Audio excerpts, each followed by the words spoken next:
What's up tout le monde, comment vous allez? J'espère que vous allez bien. Moi pour ma part ça va nickel. Dans cette vidéo vous allez tout savoir sur le permis moto, comment passer le permis. Je vais aussi vous parler un petit peu de mon expérience, de mon ressenti et de mon parcours. Alors la grande question que je me suis posée pour passer le permis moto, c'était comment, tout simplement, comment passer le permis moto. Alors il faut savoir que pour passer le permis moto, moi je ne le savais pas au début, mais c'est un code différent de celui de la voiture. Alors par contre les questions sont pas hyper différentes, globalement ça reste la même chose. Vous avez juste quelques questions en plus sur la moto logiquement, mais sinon voilà, ça reste à peu près les mêmes questions. Donc si vous avez eu le code voiture déjà, vous serez déjà un peu rodé pour le code moto. Et si vous n'avez pas eu le code voiture et vous passez directement le code moto, force à vous. Non franchement ça va, c'est pas compliqué, c'est cool. Ah bah tiens, on a du soleil, ça fait plaisir ça. En bon mois de décembre on a un beau petit soleil et il fait pas froid, c'est cool. Donc bien évidemment les gars, je le dis pas toutes les vidéos, mais c'est évident, n'hésitez pas à vous abonner à cette chaîne et à liker cette vidéo, ça me ferait grave plaisir. Alors une fois que vous avez eu oula, il y a eu une petite altercation, road rage. Alors moi mon code je l'ai eu avec 38/40 comme celui de la voiture d'ailleurs, c'est assez drôle. Et une fois que vous avez eu votre code moto, du coup félicitations, hurrah, il vous reste à passer à la pratique, le meilleur en fait, le plus important aussi.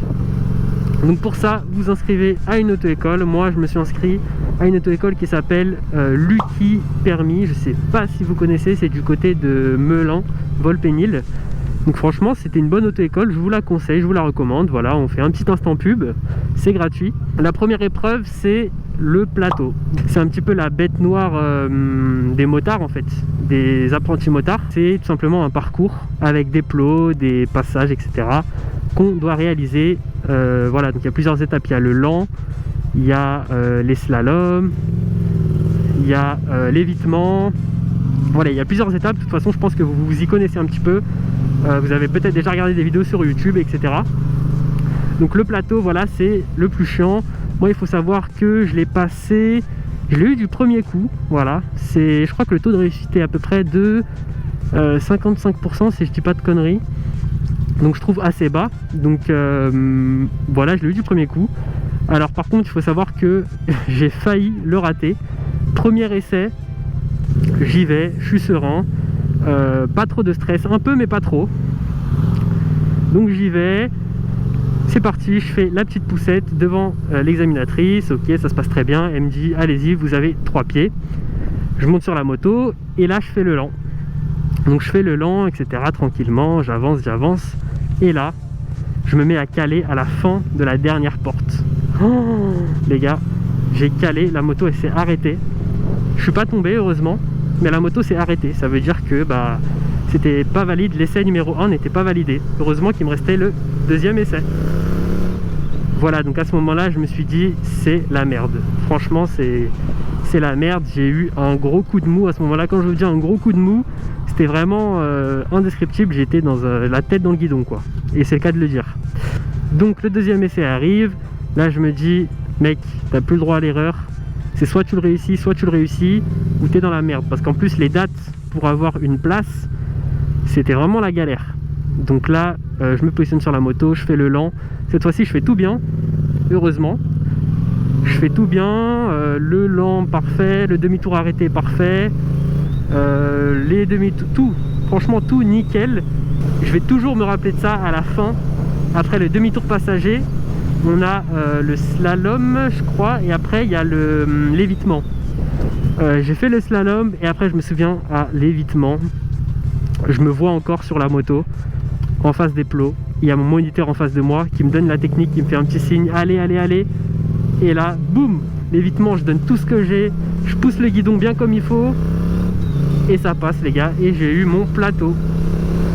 Voilà comment j'en suis sorti vivant, et croyez-moi qu'après j'étais content, j'étais très content. Donc voilà, c'était une épreuve compliquée, mais quand on l'a, on est très soulagé. Donc tous ceux qui vont passer le plateau, je vous souhaite bonne chance et bon courage. Une fois que le plateau est passé, est terminé et achevé, c'est à ce moment là qu'on a la circulation. Donc normalement, une fois que vous avez fait le plateau, la circulation ce sera du pain béni. Ce sera vraiment de l'amusement en fait. Donc moi au total j'ai fait à peu près j'ai fait 12 heures de plateau pour 8 heures de circuit, que ça fasse un total de 20 heures. Donc voilà, donc il y en a qui font plus, il y en a qui font 14, 15, 16, il y en a qui font 40, 80 même pour le plateau. Ça dépend vraiment de votre niveau et de la manière dont vous apprenez, si vous apprenez plutôt vite, si vous prenez du temps, etc. Donc moi voilà, je l'ai passé en 12 heures, sachant que j'avais aucune expérience auparavant en moto. Donc c'est quand même un plutôt bon score je trouve, de ce que mon moniteur m'a dit aussi. Voilà, donc la circulation, croyez-moi, après le plateau, c'est vraiment de l'amusement. Voilà, il faut bien apprendre par contre les trajectoires, évidemment la vitesse. Voilà, gérer tout ça, gérer aussi la boîte de vitesse forcément, parce qu'on roule vraiment. Salut motard. MT-07 en plus. Voilà, donc gérer vraiment la moto dans les ronds-points, rétrogradage, passage des vitesses. Mais bon, normalement tout ça avec le plateau, vous connaissez déjà, vous savez faire. Donc moi ma circulation, franchement, elle s'est passée nickel. Je suis passé avec un moniteur un peu... En fait, il s'en foutait de tout. Vraiment, il y avait les vérifs à faire à peine s'il écoutait. Il était dans la voiture, il parlait avec le moniteur. Enfin, franchement, j'ai eu de la chance de ce côté-là.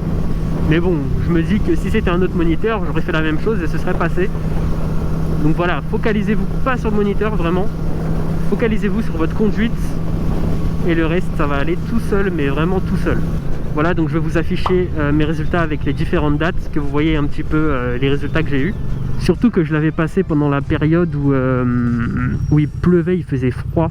En fait, si vous voulez, j'ai passé réellement toutes mes heures de circuit, mais vraiment toutes mes heures de circuit, sous la pluie ou alors par sol mouillé. Ça fait que je l'ai passé pendant un moment qui était compliqué.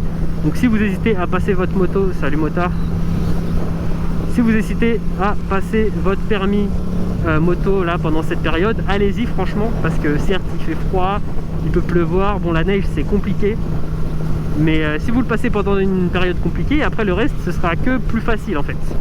Donc voilà, n'hésitez pas, franchement inscrivez-vous. Je pense qu'on a fait le tour. Qu'est-ce que j'ai d'autre à vous dire sur le permis? Ah oui, donc évidemment le permis c'est un coût. La moto en général c'est un coût. De toute manière je vais vous faire une vidéo qui parle vraiment de l'aspect financier, combien ça coûte pour le permis, pour la moto, l'entretien, etc. Franchement je vais tout regrouper, je vais vous faire une bonne vidéo. Je vais aussi vous parler de quelle moto en A2 vous pouvez prendre selon votre budget, vos besoins, etc., vos trajets. Vous inquiétez pas, je vais vous faire cette vidéo sûrement très prochainement. Aussi je me suis créé un compte TikTok, n'hésitez pas à aller le voir, je vais vous le mettre en description. Voilà, allez liker, abonnez-vous et de temps en temps je vais poster des petits TikTok et des shorts. Donc ne loupez pas le train et venez. Ben voilà les gars, la vidéo va toucher à sa fin. N'hésitez pas à me poser vos questions dans les commentaires, j'y répondrai avec plaisir. Ou même sur Instagram si vous voulez. Et puis moi, je vous dis à la prochaine pour de nouvelles vidéos et de nouvelles aventures. Ciao!